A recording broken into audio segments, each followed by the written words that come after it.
امروز یکی از سلسله مسابقه‌های فدراسیون بین‌المللی جودو دیوسلدورف گرند اسلم آغاز می‌یابد. در این مسابقه 11 تن جودوچیان تاجیک برای امتیازهای المپیک تلاش خواهند کرد.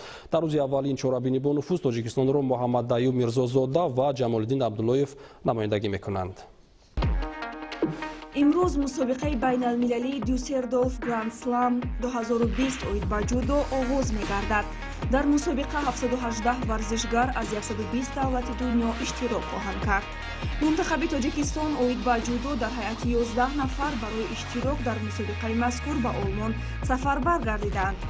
طبق نظامنامه مسابقه روز اول قوازمایی‌ها در وزن‌های 60-66 کیلوگرم میان مردان، 48-52-57 کیلوگرم میان بانوان صورت می‌گیرد.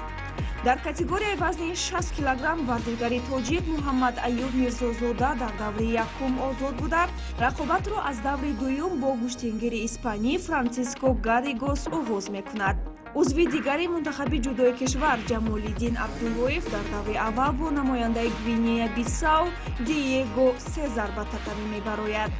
در روز دوم یعنی 22 فوریه مردانی وزنشان 73-81 کیلوگرم و بانوانی وزنشان 63-70 کیلوگرم برای جایزه ها تلاش میکنند.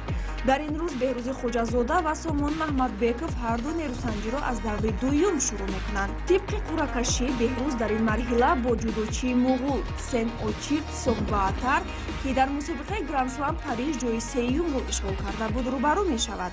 یادآور میشویم که بهروز چند مرتبه با این حریفش رقابت کرده در چمپیونات جهان 2019 دست بالا گردیده است و در ابودابی گرند اسلم 2019 باشد از او مغلوب شده است.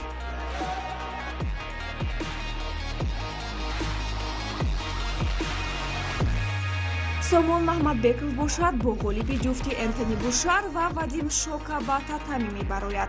در وزن 81 کیلو حق نظر نظرов در دوره دوم با تیمو کاویلیوسی آلمانی و اکمل مرودов باشد با ورزشگر قرقیزستان ولادیمیر زولویف قواسنجی می‌کند. در کاتگوری وزن 90 کیلو سیروتولو اکراموف با давлат бобонови узбек، комроншоҳи устопириён бо клен кристофер калюлайт аз эстония рақобат мекунанд. бояд зикр намуд ки комроншоҳ дар гранд слам париж аз ин ҳарифи худ шикаст хӯрда буд. ҳамакнун фурсати интиқомситонӣ барои комроншоҳ фаро расид. در وزن 100 کیلو سعیدجلال سعیدов با ماتسن ماتیاس از دانیا و خورشید مجیدов باشد با جوزه لوئیس آرویو اوسوریو از پرو و میخورد. عضو دیگری منتخب جودوی کشور شکر محمد میر محمدov در وزن جمعی 100 کیلو با ماریا ایوانلیا از دولت کوراساو رقابت میکند. جریان قوا آزمایی‌های مسابقه دیوسلدورف گرند اسلم را شما میتوانید ساعت 13 مستقیما طریق شبکه تلویزیونی ورزش تماشا کنید.